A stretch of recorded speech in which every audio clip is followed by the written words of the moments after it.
એ ઊંઘતાય નથી. આ વૈષ્ણવોમાં માને કે નહીં ભગવાન ઊંઘે ખરા. એમ ટૂંકમાં આપણે જેમ છીએ એમ સેમ ટુ સેમ આપણી જે ભાવના છે, ફિલિંગ છે, એ ભગવાનમાં છે અને એ રીતે ભગવાનને સાચવવા.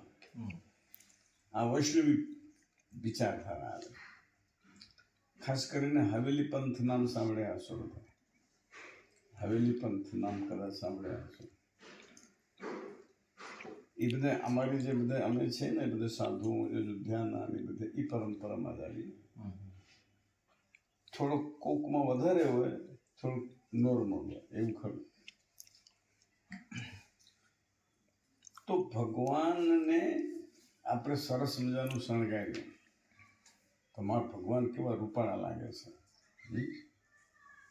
અને સ્વાભાવિક છે, જે જેને પ્રિય હોય ને ગમે એવું હોય ને એને રૂપાળો જ લાગે.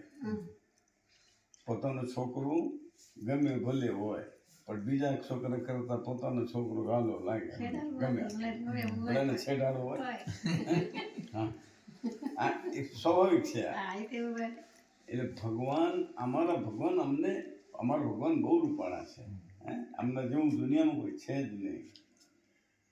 પછી થાય કે અમારા ભગવાનને કોઈની નજર લાગી જાય તો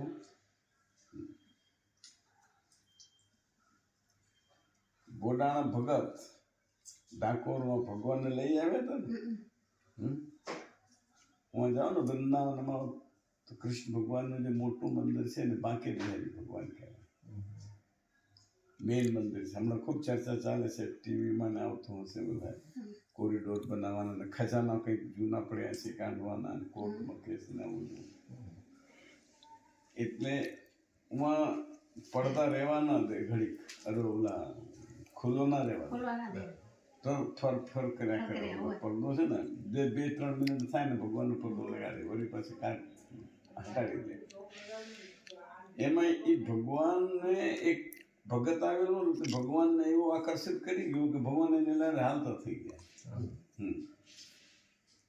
એટલે અમારા ભગવાનને કોઈને નજર ન લાગી જાય. અમારા ભગવાન કોઈ એવું એને ઓલા શું કહે પોતાના પાછળ ખેંચી ન જાય. વૈષ્ણવમાં આમ આવે તે નજર ના લાગે દુને કોઈની. તો એ અમારે 8 વખત આરતીનું વિધાન છે. એમ તો દિવસમાં 8 વખત આરતી થાય. હવે આપણે પહોંચી નથી વળતા તો હાજે સવારે કરીએ. એનો મતલબ એમ છે કે ભગવાન ઉપર કોઈ પણ પ્રકારનું જે આવેલું હોય ને, કોઈનો નજર લાગી હોય, કોઈને કંઈ થયું હોય, એ બધું ઉતારવાનું અને ઉતારી અને એ પછી આપણે આપણા ઉપર લઈ લેવાનું. હા, જો આપણે ગામડામાં કેવું સિસ્ટમ હોય, આપણી માં આપણા દાદી કે હોય મોટા હોય તો આપણને ઓળા લે ને એના ઉપરથી આમ કરે ને પોતાના માટે. તારા ઉપર જે છે બધું મારા ઉપર આવે. આ વૈષ્ણવી વિચારધારા છે. આરતી વાળી કરવાનું જ.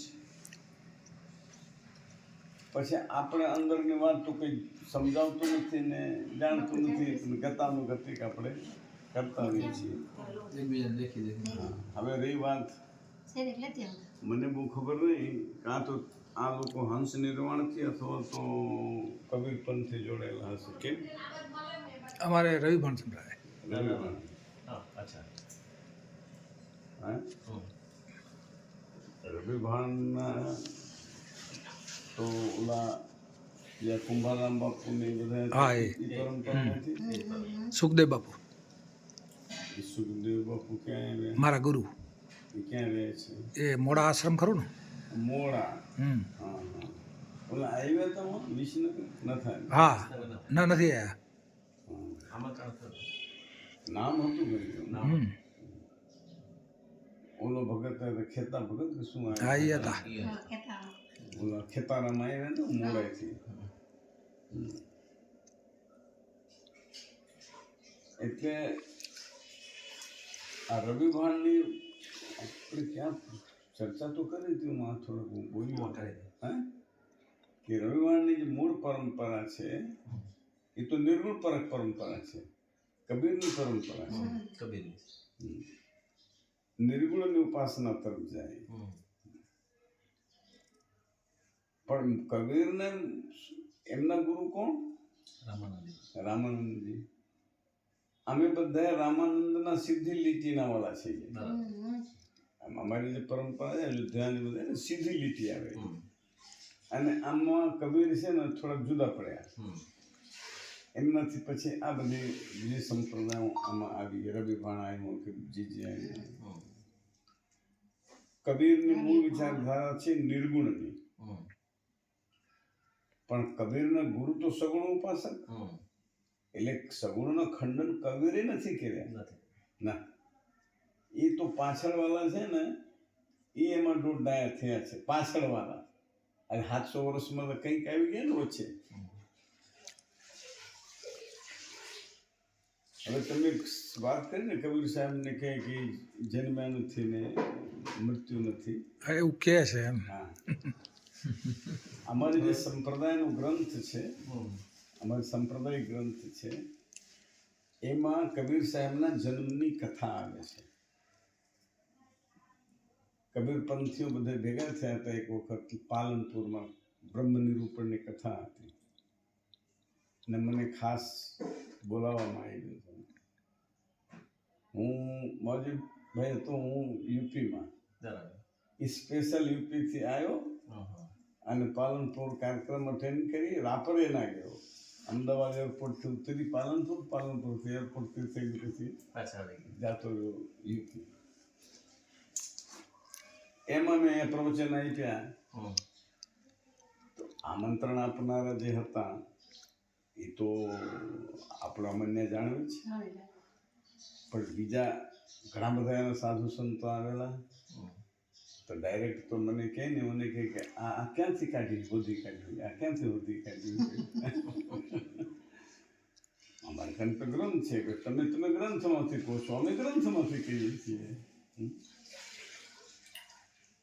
જગતગુરુ સ્વામી રામાનંદાચાર્યજી મહારાજ ના અવતાર કાર્યમાં મદદ કરવા માટે દ્વાદશ મહાભાગવત શબ્દ મારી આવે. ભગવાનના જે મોટા 12 ભક્તો, એમાં પ્રહલાદજી આવી જાય, નારદજી આવી જાય, ભીષ્મ પિતામહ, જનક, સુખદેવ, શંકાદિક ઋષિઓ, હવે 12 છે. બધા નામ એક એક ચોપડીમાં જ મને ખ્યાલ આવશે. એ લોકોને આ પૃથ્વી લોક ઉપર આવવાનું છે. બ્રહ્માજીમાં ખરા, એમના મદદ કરવા માટે આ અવતાર કાર્યને એમને જે કામ ઉપાડ્યું ભગવાને મોકલ્યો ખાસ કે તમે જાઓ. અને તે વખતે યવનો એટલે કે મુસલમાનોનો બહુ ત્રાસ હતો. અલ્લાઉદ્દીન ખિલજીનું શાસન હતું. એટલે હિન્દુઓ ઉપર બધા જજિયા કર ને શું બધું ઘણું બધું આમાં આવે. એ લગાડેલા કર ભરો અને તો મુસલમાન થાય. એટલે એ વખતે એમનો અવતાર થયો છે. એમાં પ્રહલાદજીની કથા આવે છે કે પ્રહલાદજીને જન્મ આપે એવી કોઈ જનેતા જોઈએ ને. બરાબર ગોઠવણ થઈ ગઈ. હવે ભગવાન રામ આવે તો ક્યાં આવે? કૌશલ્યા જેવો કોઈ જુએ? કૃષ્ણ ભગવાન આવે તો દેવકી માં જેવા કોઈ જુએ? તો પ્રહલાદજીને એ વખતે ધારણ કરે એવી કોઈ માં, તો કોઈ એવી નજર થોડાયું તો ભારતમાં એવી વખતે કોઈ એવી પાત્ર, કોઈ એવું પાત્ર ના દેખાણું. એટલે સિદ્ધોની જમાત સ્વામીજી પાસે આવે. સ્વામીજી કહીએ આચાર્ય શ્રી કે બધા ગોઠવાઈ ગયું છે, પણ પ્રહલાદજીનું ગોઠવાનું નથી. કે ઈશ્વર બધાનું વ્યવસ્થા કરી રાખેલા છે, ચિંતા ના કરે. જ્યોતિષ મઠ એટલે કે હિમાલયમાં જે શંકરાચાર્યની ગાદી છે ને, એને જોશી મઠ કહે છે. 4 મઠો છે દ્વારિકામાં, એને શારદા મઠ કહે. જગન્નાથપુરીમાં ગોવર્ધન મઠ કહેવાય અને દક્ષિણ ભારતમાં કર્ણાટકામાં છે એને શ્રીંગેરી મઠ કહેવાય અને ઉત્તરમાં હિમાલયમાં જોશી મઠ. તો તે વખતે જોશી મઠના જે શંકરાચાર્ય હતા આજથી 700-800 વર્ષ પહેલાની વાત. હવે એ બહુ ઉચ્ચ કોટીના યોગી હતા, યોગની સાધના સંપન્ન હતા એવા. એમની પાસે પ્રતિચી કરીને અપ્સરા આવે છે અને એમનાથી એમને અને બાળક રહ્યું ઓલા અપ્સરાને પ્રતિચીને, અને એ બાળકને જન્મ આપી અને કાશીમાં તળાવ છે લહરતારા નામનું, ત્યાં કમળના ઓલા પર પાંદડા હતા એના ઉપર એમને મૂકી અને પછી હું અદૃશ્ય રૂપે રહી એની રક્ષા કરે છે પછી કે આ બાળકને કંઈ થાય નહીં. અને એ વખતે એક મુસલમાન પરણીને થોડાક 2-4-15 મહિના 1.5 મહિના પહેલા પરણ્યા હશે, ઉहाँથી પસાર થયા પતિ પત્ની બે, અને આવું જોયું કે બાળક, પછી એ લોકો એને પોતાના ઘેર લાગ્યા. હવે ઓલું બાળક છે તો કંઈ દૂધ પીતો નથી, કંઈ ખાવાનો તો હોય જ નહીં, કોઈ કરતો નથી. એટલે સ્વામીજી આ બધી ઘટના બનારસ કાશીની જ છે, આ કાશીની ઘટના છે. અને સ્વામીજી કાશીમાં જ રહેતા હતા. એમના શિષ્ય છે અનંતાનંદજીને મોકલે છે, અમને એક જડી આવે છે એના મોઢામાં લગાડે, એને કબીર બુટી કહે છે ત્યાં. કબીર બુટી નામ છે એનું, આજે પણ કબીર બુટી ઓળખાય. કોઈ છોકરાઓને ઓલો પહેલાં થતું સૂકા રોગ એવું બધું થાય તો તે જમાનામાં હમણાં સુધી હતું ને, હવે ડૉક્ટરો થયા ને બધું જેને ઘરે જડીબુટ્ટી જ કરતા બધા. બાજુમાં એક બ્રાહ્મણી છે, એની દીકરી ધાવણી થયેલી પડી, છોકરી ગુજરી ગઈ. પછી એણે આને દૂધ લીધું કે હું આને દૂધ પાઈશ કે આ બાળકને. આ કબીર સાહેબનું પ્રત્યક્ષ તો ઓલી તજેલા બાળકને જેમ મળ્યા, દુનિયાની નજરે તજેલા બાળક હતા, પણ એ તજી કોણ ગયું હતું? બાળક. જો ભાઈ એક વસ્તુ છે, આપણે વાત હમણાં કઈ થતી હતી ને કે ભાઈ જેનું નામ હોય એનું નાશ હોય.